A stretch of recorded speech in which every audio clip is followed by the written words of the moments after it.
खबर हरियाणा से gurdwara management committee से जुड़ी हुई और एचएसजीएमसी के गठन का मामला गर्माता हुआ नजर आ रहा है। लगभग 3 महीने हो चुके हैं इलेक्शन हुए और उनका नतीजा भी आए हुए, लेकिन अभी तक कमेटी का गठन नहीं हुआ। गुरुद्वारा मैनेजमेंट कमेटी का अभी तक गठन नहीं हुआ है। चुनाव होने और 40 सदस्य चुने जाने के बाद भी यह मामला लटका हुआ है। कमेटी के संस्थापक सदस्य दीदार सिंह नलवी की तरफ से मांग की गई, सरकार जल्द से जल्द कमेटी का गठन करे। नलवी ने कहा कि नई कमेटी का चुनाव होने के बावजूद भी पुराने हैं हारे हुए लोग ही अपनी चला रहे हैं। वहां पर इसी साल जनवरी महीने में 19 जनवरी को हरियाणा से गुरुद्वारा मैनेजमेंट कमेटी का चुनाव हुआ था। कमेटी का चुनाव हुए लगभग, क्योंकि अब अप्रैल का महीना चल रहा है और 19 जनवरी के आसपास चुनाव था। फरवरी निकल चुका है, मार्च निकल चुका है और लगभग अप्रैल आधा निकल गया है। तो पूरे 3 महीने के करीब हो चुके हैं, लेकिन अभी तक मैनेजमेंट की कमेटी का गठन नहीं किया गया।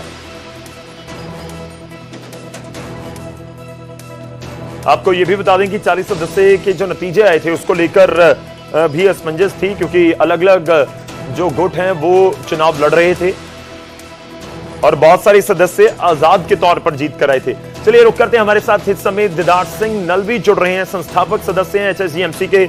नलवी जी, बहुत बहुत स्वागत है आपका न्यूज़ 18 पंजाब हरियाणा के ऊपर। ये कमेटी के जो आप कह रहे हैं, मांग कर रहे हैं कि कमेटी नहीं बनी है अभी तक, आपकी कोई बात हुई? आपको क्या लग रहा है कि अभी तक 3 महीने से मामला क्यों लटका हुआ है? चुनाव तो हो चुके हैं, नतीजे आ चुके हैं। हम एक डेलीगेशन लेके माननीय मुख्यमंत्री हरियाणा से मिले थे कुछ 4-1 महीने पहले जी। तो हमने उस वक्त मांग की थी कि हमारी जल्दी इलेक्शन कराओ और हमारा सब कुछ जो सिस्टम है वो ठीक करो। तो उन्होंने कह दिया था कि भी सारा कानून तैयार है, हम आपका इलेक्शन जल्दी करा देंगे। तो इलेक्शन होने के बाद हम फिर दोबारा मिले और हमने कहा कि ये 9 मेंबरों की कोऑप्शन होनी है, इसके बारे में कहते हैं कि इलेक्शन कमिश्नर साहब कहते हैं कि हमारे पास रूल्स नहीं है, सरकार ने रूल्स नहीं बना कर दिए, तो रूल्स बढ़ाओ ताकि ये हमारे इलेक्शन हो जाए। तो अब 3 महीने के ऊपर का समय बीत गया है, लेकिन ऐसा अभी तक नहीं हुआ। ये डेमोक्रेसी में अनप्रेसिडेंटेड चीज़ है। आज तक मैंने हिंदुस्तान में ऐसा किसी भी, चाहे म्यूनसिपल कमेटी है, चाहे जिला परिषद है, MLA MP या विधानसभा है, कोई भी किसी भी देश की किसी भी प्रांत की, तो ऐसा मैंने कभी नहीं सुना जी। तो अभी हम फिर भी अंधकार में हैं कि पता नहीं कानून बने हैं नहीं बने हैं, कब बनेंगे, क्या होगा क्या नहीं होगा। तो ये एक अजीब सी स्थिति है जिसमें हरियाणा से गुरुद्वारा प्रबंधक कमेटी जो जिसकी अभी पहली कमेटी बनी है 24 साल की संघर्ष के बाद, वो सारे का सारा जो सिस्टम है वो अंधकार में है और सिख संगतों में बहुत रोष है। हम बेनती करते हैं कि जल्दी से जल्दी जो हमारा डेमोक्रेटिक राइट है हरियाणा से गुरुद्वारा प्रबंधक कमेटी का, हमें फंक्शन साहब एक लोग ये भी जानना चाहते होंगे, जो हरियाणा की संगत है ये भी, क्योंकि 40 सदस्य चुने गए, कुछ नॉमिनेटेड भी होते हैं, लेकिन क्लियर मेजॉरिटी किसी भी जो अलग अलग वहां पर दल बनाकर एक तरह से सियासी दल या मैं कहूं कि पंथक दल बनाकर चुनाव लड़े थे, तो ये नतीजों में सामने आया कि किसी के पास स्पष्ट बहुमत नहीं है। बहुत सारे लोग ऐसे जीते जो आजाद के तौर पर चुनाव लड़ रहे थे। तो क्या वो भी एक दिक्कत है कि इसलिए कोई कमेटी का गठन नहीं हो पा रहा? जो आजाद के तौर पर चुनाव लड़े थे जी, तो उनके पास 24 सदस्य हो गए थे जी। ये अखबारों में बात आ चुकी है, हर एक को पता है, 24 सदस्य हो गए। लेकिन कुछ सदस्य हैं जो हैं वो किसी लोभ लालच में आकर वो डिफेक्ट करके दूसरे जो सरकारी ग्रुप है उसमें चले गए हैं। तो हमारी मांग ये है कि ये जो लोग हैं इनके ऊपर इलेक्शन कमीशन एक्शन ले या संगत एक्शन ले कि आपको जिन लोगों ने, जिन वोटरों ने आपका चुनाव किया है, आप वहीं पर रहो। ये सिख समुदाय के साथ भी धोखा है, सिख वोटरों के साथ भी धोखा है और गुरुद्वारा साहब से भी धोखा है। ये धार्मिक कार्य है, इसमें जो मेंबर्स हैं कभी सुबह इधर होते हैं, शाम को उधर होते हैं। ये अजीब सी किस्म की स्थिति बन गई है, ये ऐसा नहीं होना चाहिए। सारे का सारा जो पंथ है वो एक हंसी वाली मजाक वाली स्थिति में पहुंच गया है और इसके लिए ये डिफेक्टिव किस्म के जो लालची लोग हैं वो जिम्मेवार हैं। ठीक है, नलवी जी आप रहिएगा हमारे साथ इस समय फोन लाइन के ऊपर बलदेव सिंह कैंपुर जी भी जुड़ चुके हैं, सिख पंथक दल को रिप्रेजेंट करते हैं हरियाणा में। बलदेव जी, बहुत बहुत स्वागत है आपका। 3 महीने के बाद भी जो एचएसजीएमसी की कमेटी नहीं बन पाई है, आपको क्या लग रहा है कि कौन जिम्मेवार है इसके लिए? तो बात ऐसी है, इसके लिए तो सरकार ही जिम्मेवार है। क्योंकि 1914 में जिस टाइम एक्ट बनाया गया था जी, तो उस टाइम एक्ट को पूरा कंप्लीट नहीं किया, अधूरा रह गया। हमें तो इस बात का अभी पता चला है जी। और ये जो गुरुद्वारा मैनेजमेंट प्रबंधक कमेटी है गुरुद्वारों का, इसमें प्रबंध करना है कि कैसे गुरुद्वारे का रख रखाव होना है, लंगर का रख रखाव होना है, और जो बिल्डिंग बनी है वो है धर्म का प्रचार प्रसार है। तो मेरा कहना ये है कि इस कमेटी को जल्द से जल्द गठन किया जाए, क्योंकि बहुत लंबा टाइम हो चुका है। और गुरुद्वारे में पीछे जो है अभी बजट भी पास हुआ है, अभी ये बैसाखी का बहुत बड़ा त्योहार है, ये भी मनाना था, ये भी जो है मर्यादा के मुताबिक मनाया गया, कहीं नहीं मनाया गया। क्योंकि ये जो है ना, ये एक धार्मिक संस्था है जी।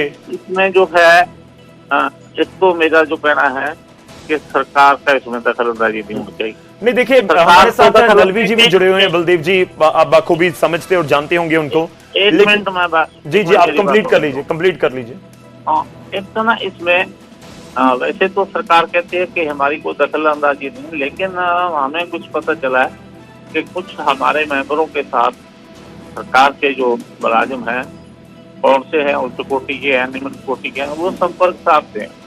क्योंकि इसमें तो मानवता की बात होनी है, इसमें कोई किसी का विरोध नहीं है।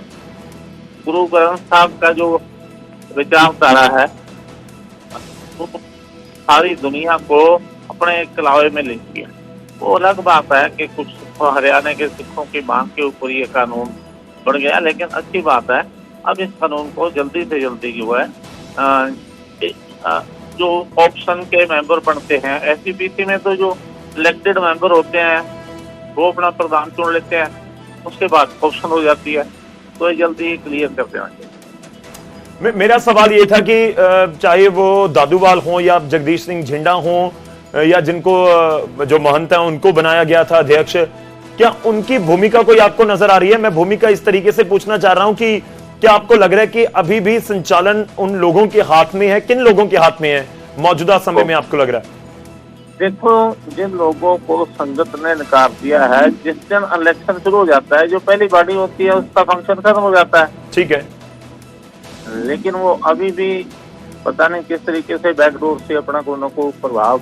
मतलब आपको लग रहा है कि अभी भी बलजीत सिंह दादूवाल और दूसरी तरफ जगदीश सिंह झिंडा का प्रभाव है जो संचालन किया जा रहा है एचएसजीएमसी? तो कहीं नजर नहीं आता, लेकिन ये जो दादूवाल साहब हैं जी, ये जरूर कहीं ना कहीं इंटरफेरेंस करते नजर आते हैं। ठीक है, चलिए, नलवी जी भी हमारे साथ हैं और बलदेव जी भी जुड़े हुए हैं, और इस बीच हमारे साथ भारतीय जनता पार्टी के वरिष्ठ नेता जुड़ रहे हैं हरियाणा से, वीरेंद्र चौहान जी। वीरेंद्र जी, स्वागत है आपका।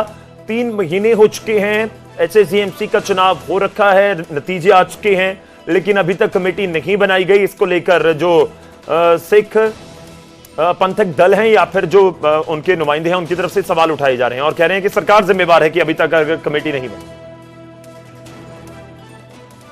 चौहान साहब, आवाज आ रही है मेरी?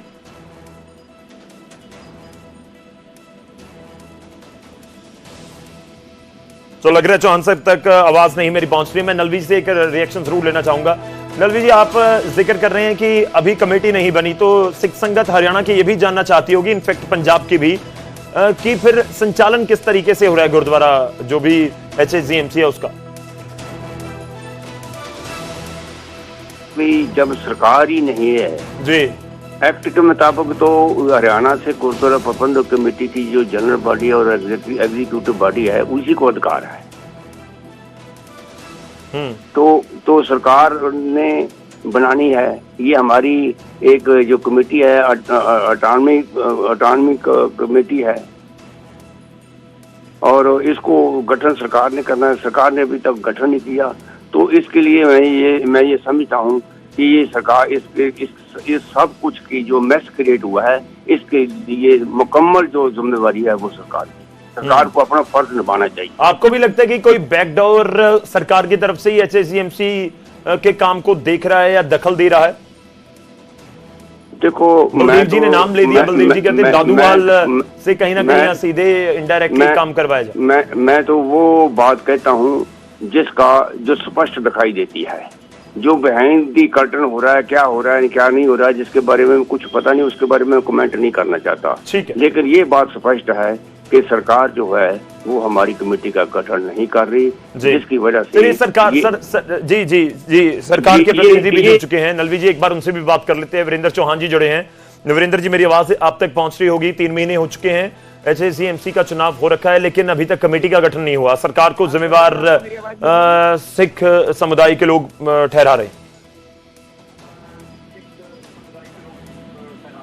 आपको मेरी आवाज मिल रही है गौरव जी? जी वीरेंद्र जी, आ रही है, आवाज आ रही है।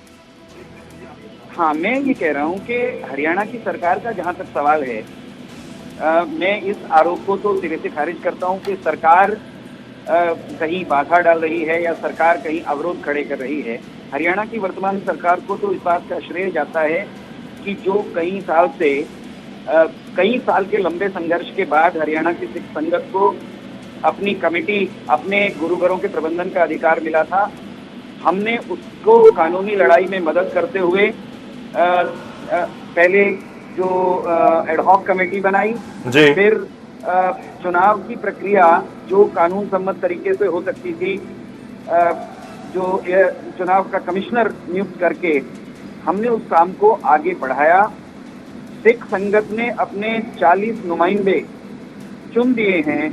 अब इस बात को आगे बढ़ाते हुए कोऑप्शन करना 9 सदस्यों का, ये उन्हीं मेंबरान का अधिकार है, उन्हीं को करना है। मेरी जहां तक जानकारी है कि एक मीटिंग बुलाई गई थी, उस समय जो गुरुद्वारा कमिश्नर साहब हैं, जो इलेक्शन कमिश्नर साहब हैं भल्ला साहब, उनकी शायद माता जी का निधन हो गया था। एक मीटिंग और हुई जी, एक और मीटिंग तय हुई, हो पाई कि नहीं हो पाई ये मुझे नहीं मालूम।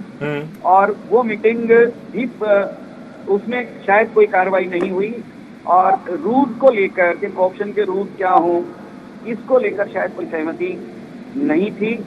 अभी आज जब मैं आपसे बात कर रहा हूं तो मेरे पास इतनी ही जानकारी है कि जो ऑप्शन संबंधी नियम हैं वो तय हो चुके हैं, और उन नियमों के अंतर्गत जो 9 सीटें ऑप्शन से भरी जानी है, उन्हें भरने का काम वो चुने गए निर्वाचित नुमाइंदों का है।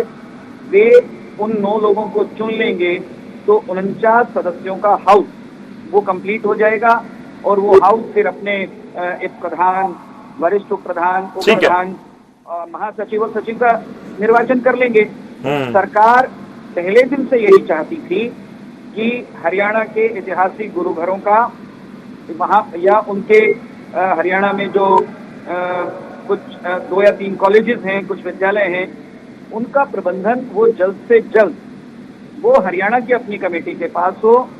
वो लड़ाई लंबी चली, उसमें हरियाणा की वर्तमान सरकार ने मदद की। ठीक है, तो कुल मिलाकर आप चौहान साहब ये कह रहे हैं कि सरकार का इसमें दखलंदाजी नहीं है, लेकिन काम आगे बढ़ रहा है। चलिए, मेरे पास समय भी खत्म हो चला है, आपकी थोड़ी सी आवाज कम आ रही थी। शुक्रिया, बहुत बहुत धन्यवाद हमारे साथ जुड़ने के लिए। चौहान जी आपका भी, नलवी साहब आपका भी, और बलदेव जी आपका भी धन्यवाद हमारे साथ जुड़ने के लिए। तो चुनाव तो हो चुके हैं, अब कमेटी का गठन कब होता है, कितनी देर में होता है, कितना जल्दी होता है, वो देखने लायक बात रहेगी।